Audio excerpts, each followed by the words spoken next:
비타민 C랑 동시에 했을 때 이 항암제 효과를 좀 상쇄시킬 수 있지 않느냐, 여기에 대한 또 많은 걱정과 논란이 있지 않습니까? 그럼 과연 전부 다 이게 활성산소를 이용해서 암세포를 죽이냐? 그건 아니거든요. 그건 아니죠. 그건 아니고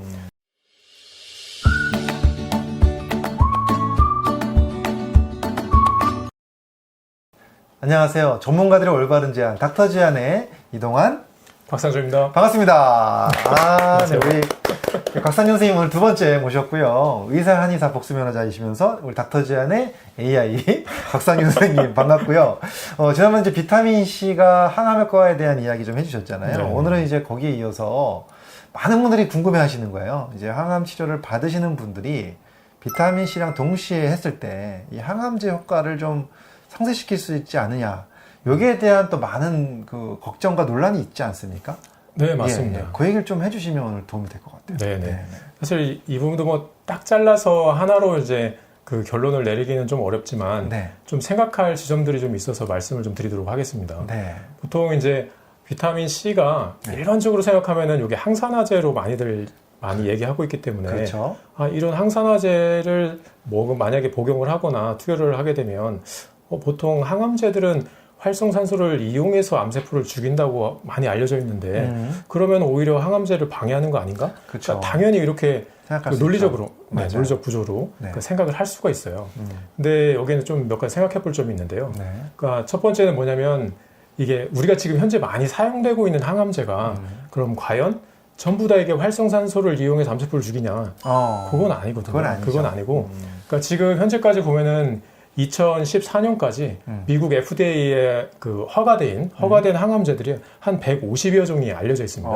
거의 50여 종이 알려져 있는데 이 중에 한 60여 종 정도가 활성산소를 유발을 해서 암세포를 사멸시키거나 아니면은 이런 활성산소를 이용해서 암세포를 사멸시키진 않지만 부수적으로 따라와서 활성산소가 발생되는 그런 항암제가 한 60여 가지가 된다고 알려져 있어요. 그렇기 때문에 이런 활성산소를 잡는 항산화제를 이제 이런 약제를 하고 같이 사용했을 때 과연 방해를 할 것인가? 이거는 그런 60여 가지는 한번 고민을 좀 해야 되겠죠. 그쵸. 그럼 해봐야 될 문제는 있고, 물론 이제 이게 세포 실험에서는 약간 방해가 되고 하는 것들이 나오는 게 있지만 또 임상적으로 실질적으로 임상에서 항산화제를 비타민 C를 써서 이게 오히려 치료 결과가 안 좋게 나왔다라고 보고된 건 사실 없어요. 보고된 건 없고 이제 일반적으로 이제 그런 그냥 논리적으로 생각하니까 그럴 것 같다라고 해서 많이들 이제 그렇게 알려져 있는 거고요. 또 하나는 이제 이 비타민 C가 그럼 항산화제로 알려져 있는데 이게 그러면 비타민 C를 투여했을 때 이게 무조건 항산화제로만 작용하느냐? 그러니까 이것도 한번 생각해볼 문제예요. 그렇죠, 맞아요. 고용량으로 가면 지난번에 항산화제가 아니라 산화제로 작용한다고 말씀해 주셨잖아요. 그러니까 우리가 보통 음식이든 영양제로 섭취하는 것은 장에서 일정량 이상은 흡수하지 못하도록 우리 몸이 그렇게 만들어져 있어요. 그렇죠. 그래서 보통 일정량 이상은 흡수가 안 되고 우리가 먹는 거는 전부 다 일단 기본적으로 몸에 들어가면 활성산소를 어느 정도 컨트롤을 하는 항산화제로 작용을 할 수 있다라고 볼 수가 있고요. 하지만 이게 정맥수화로 좀 고용량으로 투여를 하게 되면 이게 몸 안에서 과산화수를 만들게 되고 이것이 이제 암세포를 사멸시키는 그런 작용을 나타낸다고 알려져 있습니다. 그래서 이런 활성산소를 이제 과산화수를 아마 혹시 헷갈리실 수 있는데 그 과산화수는 아마 요즘에 이제 혹시 다치셨을 때 약국에 가서 투명한 알코올 말고 투명한 소독약 중에 상처 부위에 바르면 거품이 뽀글뽀글 올라오는 소독약이 있거든요. 그렇죠. 그 소독약이 왜 거품이 뽀글뽀글 올라오냐면 우리가 상처난데 과산화수를 바르게 되면 상처난 곳에 카탈라제라는 효소가 원래 우리 피부에는 그게 겉으로 드러나지 않기 때문에 걔네들이 작용을 할 수가 없어요. 근데 이게 이제 상처가 나면 그 상처에는 이제 몸 속에 이제 노출이 된 거잖아요. 노출이 됐으니까 몸 속에 있는 카탈라제가 과산화수를 딱 받아가지고 과산화수를 일종의 이제 해독을 하는 거죠. 왜냐면 과산화수가 우리 몸에 해롭거든요. 그렇죠. 과산화수 자체가 기본적으로 해롭기 때문에 얘네들을 산소하고 물로 이렇게 이제 해독을 하는 거죠. 분해를 해서 이제 몸에 해롭지 않게 만드는 과정에서 산소가 만들어지니까 산소 기체 때문에 뽀글뽀글 이제 거품이 나는 거거든요. 그 과산화수가 우리 몸에서 만들어지는 거죠. 고용량 비타민 C를 썼을 때. 그러면 이제 딱 생각이 들죠. 아니 우리 소독약 쓰는 건데 몸에 그렇게 과산화수소가 만들어지면 우리 몸에 해로운 거 아니냐. 그렇죠. 당연히 해로울 수 있습니다. 네. 근데 이게 정맥주사로 네. 고용량 비타민C를 맞는다고 생각해 보세요. 네. 그러면 제일 먼저 닿는 게 뭘까요? 혈관. 그렇죠. 혈관 내부이기 네. 때문에 네. 적혈구 가득 있잖아요. 혈관 적혈구. 그렇죠. 네. 적혈구가 가득 있기 때문에 이 적혈구들은 저희가 안에 원래 에너지 만들 때 포도당만 이용하잖아요. 네, 포도당만 이용하고 그리고 포도당만 이용하는 또 이유가 있어요. 얘네들이 포도당만 이용을 하게 되면 얘네들이 안에서 우리가 막 글루타치온이라고 좀 이건 조금 어려울 수 있는데 괜찮아요. 글루타치온. 글루타치온이라고 있는데 이건 우리 몸에서 굉장히 세포 속에 많이 존재하고 네. 우리 몸에서 두루두루 사용되는 해독이라든가 그쵸. 이런 항산화 작용을 나타내는 물질이거든요. 그렇죠. 그러니까 이것들이 과산화수소를 과산화수소를 해독시켜줘요. 해독시켜줘요. 네, 맞아요. 그래서 적혈구가 문제가 안 생겨요. 맞아요. 문제가 안 생기는데 근데 암 주변으로 가게 되면 이 고용량 비타민 C가 주변에 굴이나 철이 우리 몸에 많거든요. 그러니까 굴이나 철에다가 전자를 하나 줘요. 그러다가 얘네들이 여기서 그 과산화수소를 만듭니다. 그래서 요 과산화수소가 이제 암세포 속으로 스며들어가면서 얘네들이 이제 암세포를 못 살게 부는 거죠. 그래서 이제 사멸시키는 거죠. 그러니까 암세포만 사멸시키는 거네요.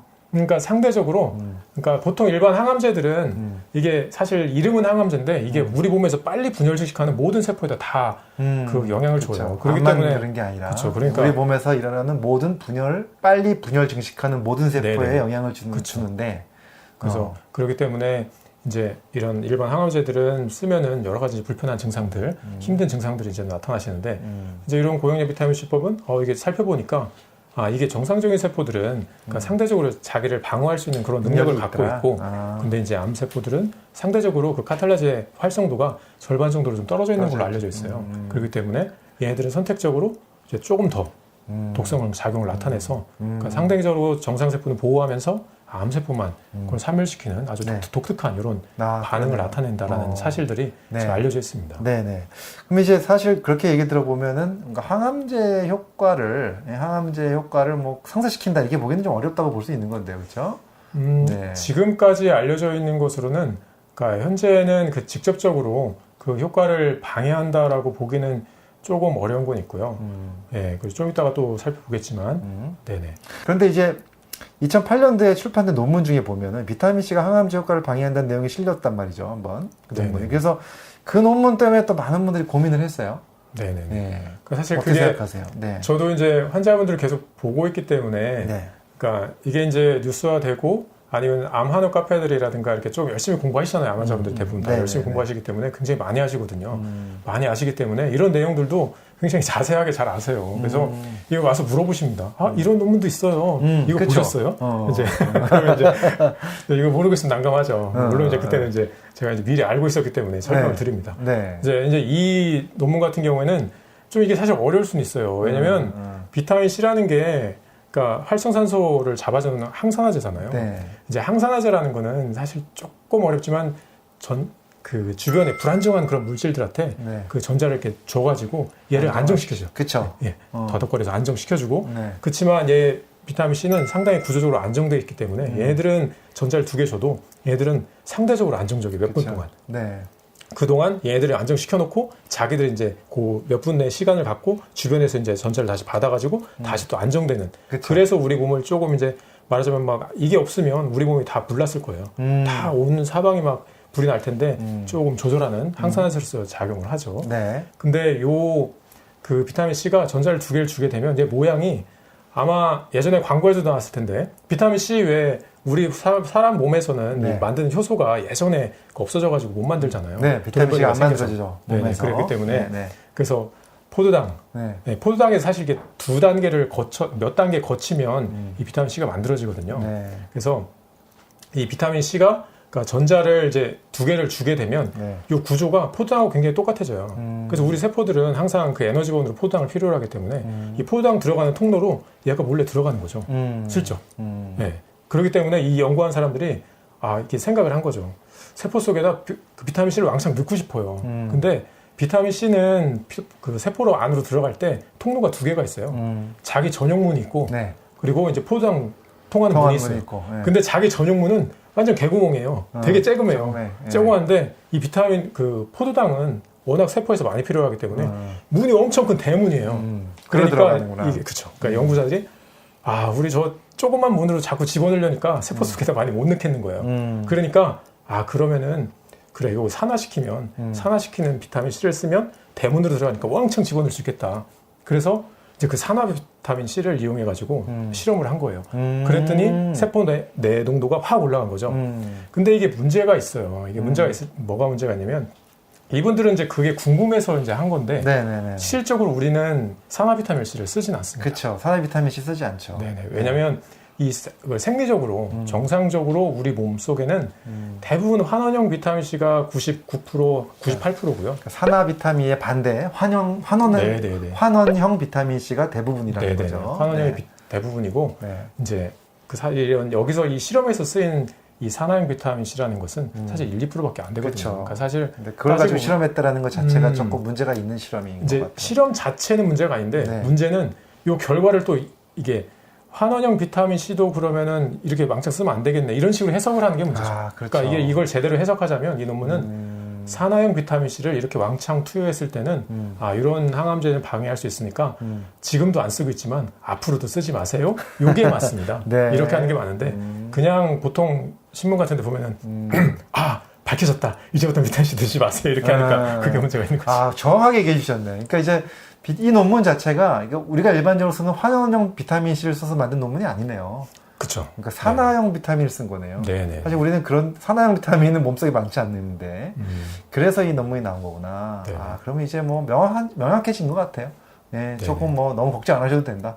네, 그렇지만 이제 뭐든지 이런 치료에 관련된 거는 그 담당 주치의분들하고 상의를 하셔서 맞습니다. 결정을 하시는 게 중요해요. 네, 사실 환자 상태를 가장 잘 알고 계신 담당 주치의분과 꼭 상의하시는 거 잊지 마셨으면 좋겠고요. 오늘 아무튼 간에 비타민 C가 항암제 효과를 방해시킬 수 있을 것인가에 대한 걱정거리를 많이 덜어주신 것 같아서 오늘 감사드리고 앞으로도 또 정말 좋은 이야기들 계속해서 해주실 것 같아요. 비타민 C에 대한 이야기 조금 더 앞으로 좀 나눠보도록 하겠습니다. 자, 지금까지 닥터 제안의 이동환 곽상준이었습니다. 감사합니다. 감사합니다.